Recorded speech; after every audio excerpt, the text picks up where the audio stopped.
All right, ladies and gentlemen. So a little bit of a sort of different versus matchup. Normally, I do the research and I'm by myself for these videos, but well, Kyle here decided to do research for his own matchup he was interested in, and he asked me if I would host the matchup and the feats and research he did on the channel. So that's what we're doing right now. Is do I have my camera up or? I guess I do have my camera on. Not sure if I should turn this off for the video. At any rate, Kyle, you want to introduce yourself or you want to say hello? Hello, everyone. On Discord, depending on what channels you're in, I'm known as either Captain Blaze or Barrel Blaze. But on YouTube, Kyle Zammit. G'day, mates. Nice to meet yous. All right, so the matchup in question today, which should be on the title, but so Kyle researched Ruby Rose from Ruby, which means he had suffered through the later seasons of Ruby, poor soul, and Soul Eater Maka. A pretty standard matchup, or a pretty simple one, on the surface, because Scythe users, all that jazz. I'm actually thinking to myself right now, I can't think of like any other Scythe users off the top of my head that aren't in Ruby or like Soul Eater. I think there's one guy in like Soul Calibur, but I can't think of that many Scythe users. They're few and far between, but I do know a couple. Yeah, I was gonna say it's ironically that was a pretty rare weapon in fiction, at the very least from my experience. At any rate, Which is very sad because it's a very crude and cool looking weapon. I mean it's a farm instrument, so I think like they just like can't think Oh, of. It is. I know. You're from Australia. You should be seeing these things. All right. So now Kyle has provided all the feats. We're gonna go ahead and go through most of them. I'm not sure if he wants to go through all of them, and then we'll get to his conclusion. I do agree with this conclusion based on the feats he's provided, of course. I guess I'll ask if you want to read anything for yourself, or that's for you, Kyle. Like again, at any point, if you want, we can go through this category by category, and if you want, I can give like further explanation on powers. All right. Okay. So you want to just hang on? Let me make sure everything's good here. Let me close this real quickly. Okay. So you want to start with their feats, their stats, or how do you want to go about this? Because usually the way I do it is like stats first, Sure, then. we'll go stats. All right. So obviously the first one on the table is going to be physical strength. What are the feats? Well, for Maka, she's not really a physical kind of brawler. The best feats she has in terms of strength, one of them I really didn't want to add for strength because I put that more up to Soul's cutting ability. But her strongest strength is that she should be at least superhuman. She can toss around full-grown people like several like meters away and can keep up with other Death Scythes and witches and even the Keishan. So overall, superhuman. Ruby should have this because during Volume 1 in the forest training, she was able to carry a Nevermore up the face of a mountain. Given the size of the Nevermore, and I know birds have hollow bones, but it should at least weigh more than an African elephant, which weighs about 6 tons. All right, and Maka has nothing that scales, not like besides just throwing people around. She doesn't like ever fight like anyone directly in hand-to-hand combat. Not really, no, because the other thing she has in contention is that she cut a magical ball fired by Gopher that could take down 2 mountains. But again, I don't know if that's physical strength or we chalk that up to just Soul being a Death Scythe could just cut through it. Yeah, no, I can definitely see why that one would have some problems there because I don't really know if like being able to like mess with the energy blast or anything actually scales to physical strength. Okay, Yeah. so very clearly looks like Ruby has this one in the bag. Oh yeah, she has physical strength in the bag. All right. Like that's just Oh, you want there's to? no point even keeping on that. All right. So the next category is going to be speed, and now you told me to call about this, but I guess Soul Eater's a lot faster than I realized. Oof. Yeah. Okay, so we'll start off with Ruby because it's a lot easier. Then we'll explain why she just gets absolutely outpaced.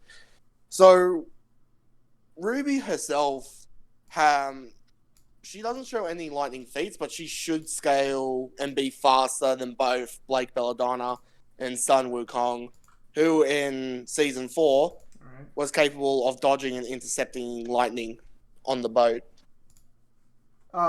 Did one of the did the Grim use lightning? Because I don't recall Yeah, season 4 or 5. it fired lightning from its mouth, and they both Dodged it. kept up and intercepted lightning. All right. That's actually Um, pretty basic scaling. Pretty good. yeah, in season 7, she should be at least somewhat faster, seeming she could keep up with Harriet by the end. By the end of the fight during the Aesop's fight, Harriet was shown at the start of season 7 to be faster than Ruby, but Ruby by the end was able to at least keep up with her in some degree. So at least Lightning Plus. All right. Not really sure how much higher than that. Yeah. Also, keep in mind that the series of Ruby is still going to be going on, so whether or not she gains like some power boost later on might change this matchup. I doubt it, but it might. In terms of Maka, this is unless you've read the manga, this is going to be very confronting for some people.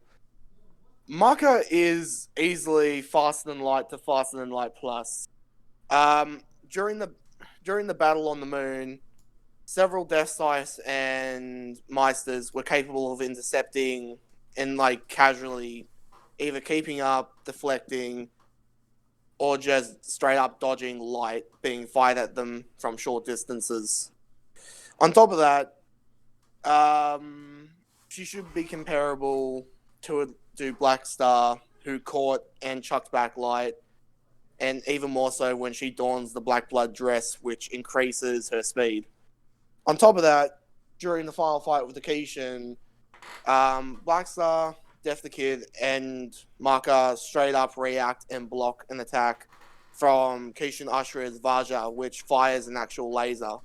And there are several other light speed feats during that arc that back this up. So, just to be clear, are the lightspeed feats only within that arc, or are there any prior to that arc? No, it's during the final fight. So it's all during the final fight? Alright. Yeah, besides from then, they should at least be massively hypersonic plus, at least around where Ruby is. Seeming that they could all keep up and at least battle the likes of Stein with Marie Mjolnir, who can augment her user's ability to move at the speed of lightning. Oh, is that actually what her ability says or whatever? Yeah, that's pretty much what she does for her special ability. All right. So so Maka definitely takes the speed category on that sound. I don't remember so many fucking light speed feats at the fucking end. Yeah, it's literally at the arse end of it. Okay, and next up would be durability. Now, presumably... No, actually, I don't... No, so I'm going to assume fucking Maka takes this because I remember a bit of the Battle of the Moon. And I don't think Ruby's shown anything. Okay, the problem with this is it's not your standard durability. It's literally Aura versus the Black Blood. But the reason why Maka would come out ahead of this specifically is because, well, unlike the Black Blood, Aura is extremely finite and can be easily depleted, with standard blows, and again, depending on how she uses it, she can run out of it quite fast. The Black Blood doesn't have this limitation. The Black Blood is in Maka and will stay in Maka. And on top of that, unlike Aura, where enough hits will deplete it, you're not going to be able to kill Maka unless you're able to get through the Black Blood, and only extremely strong physical attacks, which Ruby just does not possess, would be able to cut through the Black Blood. And it's usually augmented. It's usually augmented attacks that get through. Okay, so you're saying that has any physical attack broken the Black Blood? And if it yes. During the Golem arc, Giriko with his Gear 2 chainsaw blades was able to cut Krona. Okay. But again, these attacks are also augmented by soul manipulation on top of that. Okay, so it's not just straight physical strength. Yeah, so the only way to pretty much get through the Black Blood without trying to like be vastly stronger than it is to attack the soul directly. And sadly, Ruby doesn't have any kind of feats of that caliber. All right. Now, next up, usually is raw power, but do you have anything else you want to talk about before we get into like their sort of like AP?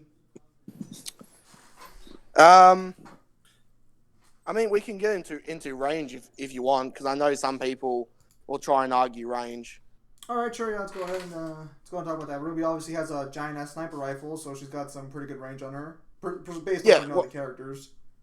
Yeah, well, barring from her having a sniper rifle, which if we were to take it at its core, being a rifle, it should have at least several hundreds to at least several kilometers worth of range. Unfortunately, Maka beats her in this regard. Because during the fight on the moon, Maka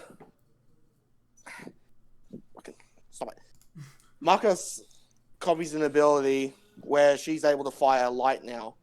And if we base these light projectiles off what was fired at the moon, these can fly several times further than any real gun or any that Ruby has shown either.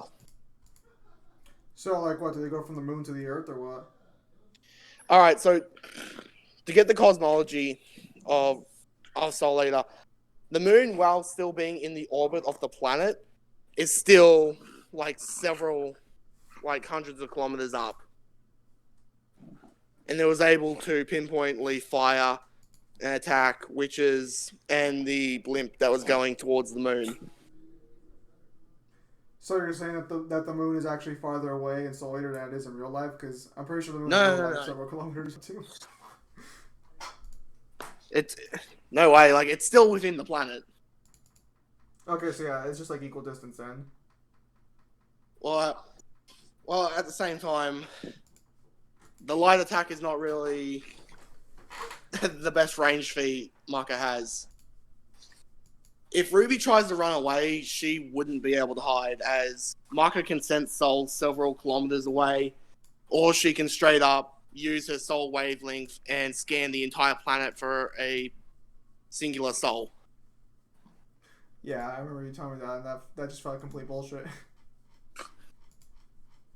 I don't know. It just to me, it just seems kind of ridiculous that she has a fucking giant fucking soul GPS on her. Maybe it's just me because I didn't read the manga. I don't know. To me, I just never liked the sound of that when you told me that. And it's not even like a big power up either. I don't know. It just feels fucking ridiculous to me.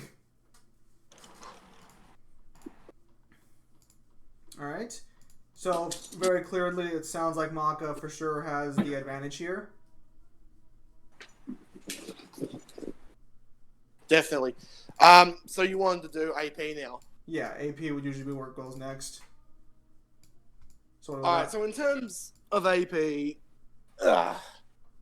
Ruby is a bit hard to find. Because if anyone's ever power scaled Ruby, they would know that it's not exactly the easiest series to try and scale. Because, for example, while Ruby scales to the other girls on their team in terms of speed, it doesn't go hand in hand with skill or strength. Now, why do you like downplaying Ruby?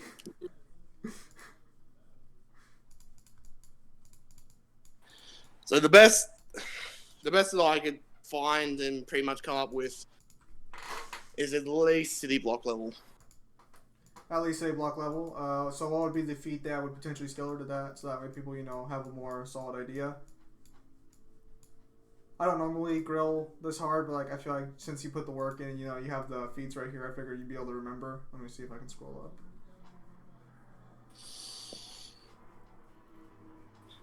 I think it's more or less that because she can fuck with the giant cannon in season 6, I believe. Because this was a massive cannon. Jumped into the barrel of a cannon and disabled it with a shot, is what you have? Yeah, but again, this is being very generous because again, Ruby's not exactly a series that has many. It doesn't really have many AP and practically no DC feats either. Mm-hmm. So it's more or less just scaling up because of age. All right, fair enough. Maka, however, It's like, don't I worry, think Maka's here. I think we're seeing a pattern. Okay, so let's get to the two ones that matter. She would definitely scale to Krona, especially a stronger Krona by the Moon arc. Krona in the, I believe, it was the arc before the War on the Moon. Krona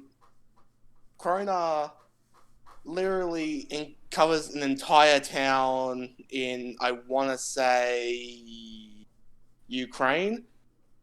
I She mean, covers an entire town in Ukraine in black blood and solidifies it.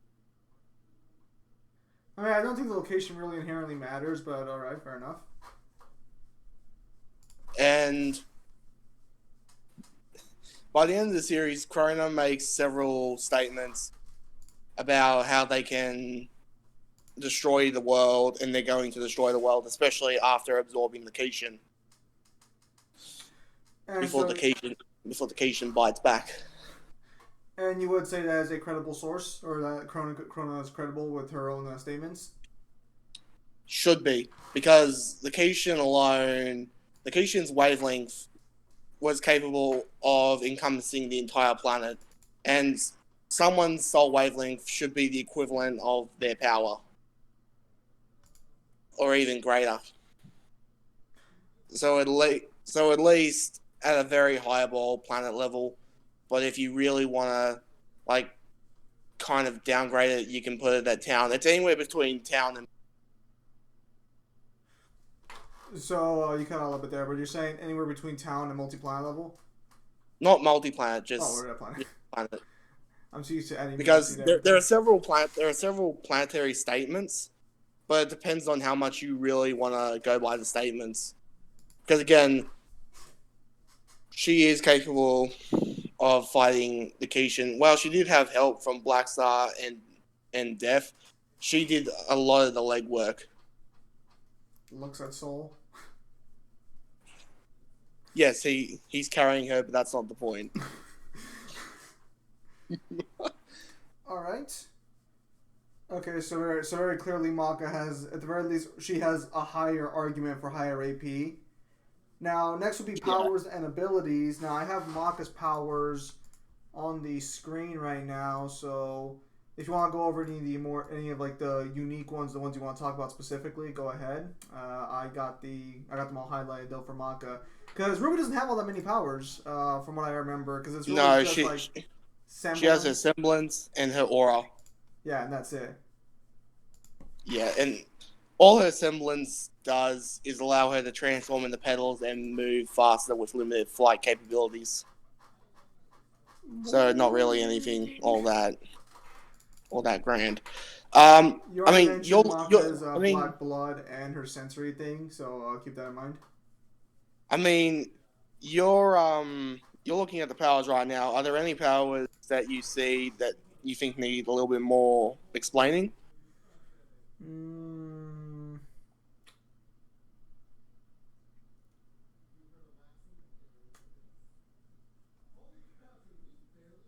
Let me see.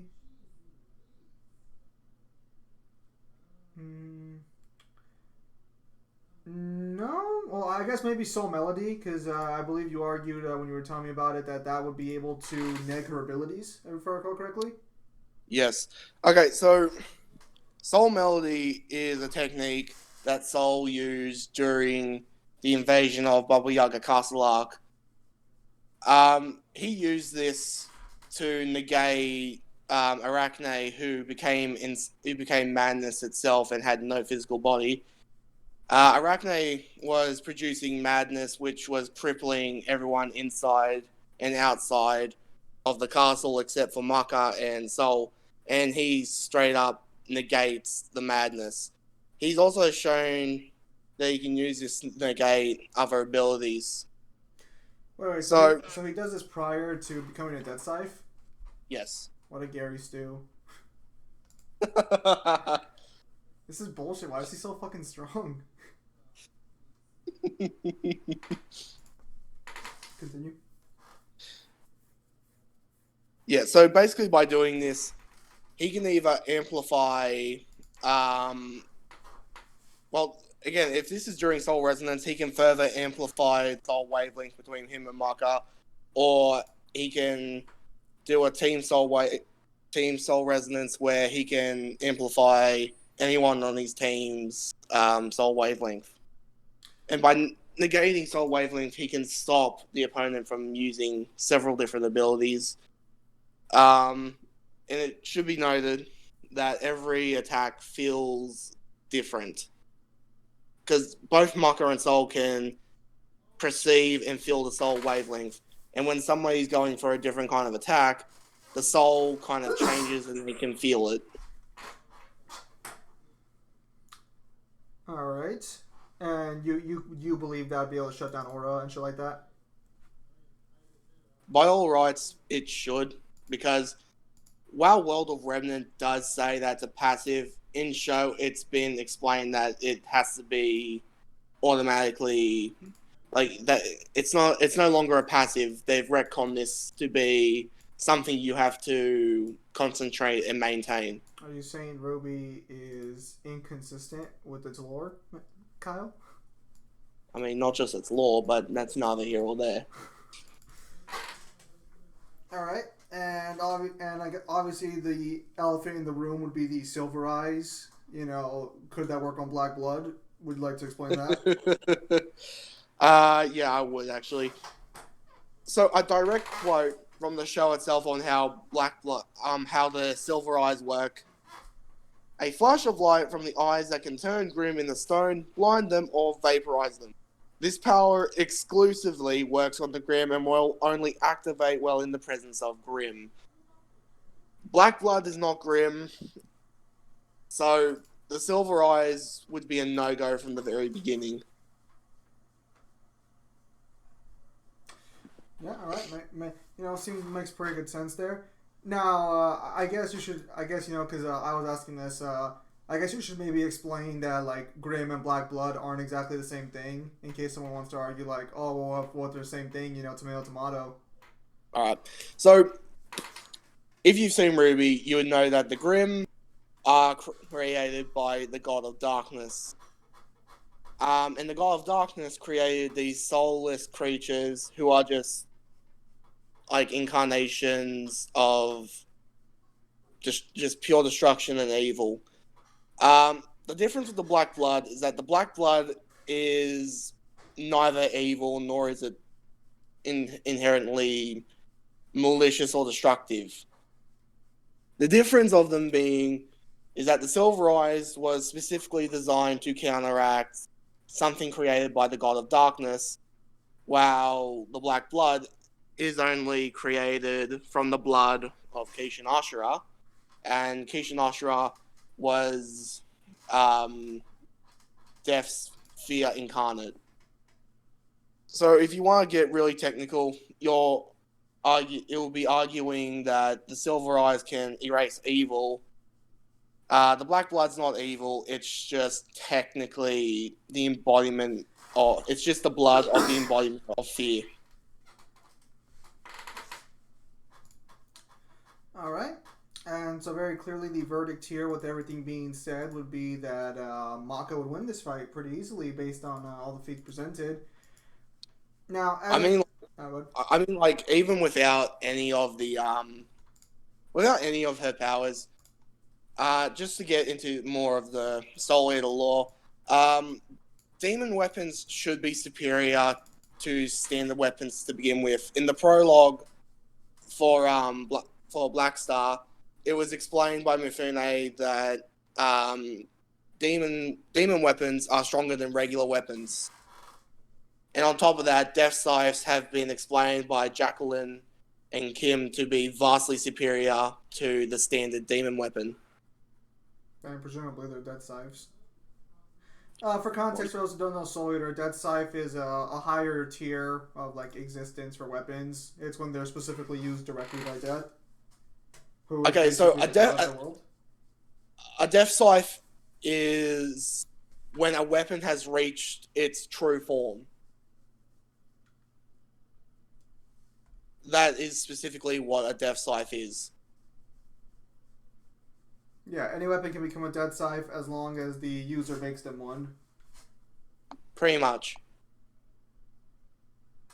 There's no special requirements. You just have to. The weapon just has to eat 99 cation eggs and 1 witch soul. For those who don't know what a cation egg is, it's just like bad people's souls, murderers, thieves, etc. So, I guess I'll just ask this just in case. Is there any weapon in Soul Eater that is stronger than a Dead Scythe that's not directly a Dead Scythe? No. Well, death scythes vary in power, but they're usually all very comparable to each other. The things that separate them is their individual powers. So you'd say Excalibur's not stronger than a Dead Scythe? Is that what you're saying? Excalibur's not a demon weapon. What? But he's a weapon. He's a weapon, but he's not like Soul. Alright, fair enough. Alright. Well, yeah, no. So, any... I mean... Oh, good. I mean, to add extra comments to make this even worse for Ruby, like Soul can use ultrasonic waves, so Ruby can't hear any of the attacks he's doing. He can pretty much suck the willpower of the fight from her. He can copy, like giving Soul Hack, and if he can somehow get in sync with Ruby's soul wavelength, he can pretty much just copy semblance and aura. On top of that, he can manipulate light. And even though Ruby has limited flight capabilities, Soul can actually fly. Alright. Now, just for shits and giggles, if Maka didn't have Soul, could Ruby have one? Is this Ruby with Crescent Rose? Well, okay. So Maka and Soul is going to be a 2v1. Now, obviously, Maka's weapon is like Soul, so by default, that's a 2v1. But, like, so let's say Soul wasn't there. Like, so you're saying Maka would win if Ruby didn't have a weapon, but if Ruby did have Crescent Rose, she'd beat Maka without Soul? No. Because, alright, so let's put it this way. Even if Maka didn't have Soul, Ruby's not getting through the Black Blood. The Black Blood has stopped attacks from Krona, who tried to run Ragnarok straight through Maka's head, and it stopped it point blank. Like, straight up, none of the dust ammunition or rifle shots are going to matter, because they'll literally only go skin deep. It's pretty much the equivalent. Alright, so the best way to visualize this fight, it's Raiden versus Armstrong before he gets Sam's blade. That's a good image to put in someone's head. Alright, so yeah. Black blood, son. Alright, yeah, no, so any more closing thoughts, or do you think you've said everything? No, like I think it's pretty conclusive that like Maka would win. She's got the superior feats. She's got the superior like stats. She's got several techniques that can either shut down, copy, or straight up negate anything Ruby tries. And even if you want to entertain the argument that Crescent Rose and Soul were the clash, Soul being a Death Scythe and being like vastly greater than a demon weapon, if they were the clash, he should pretty much cleave through Crescent Rose like butter.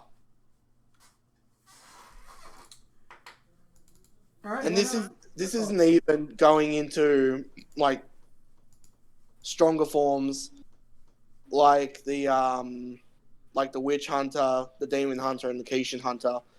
On top of that, she can also fire.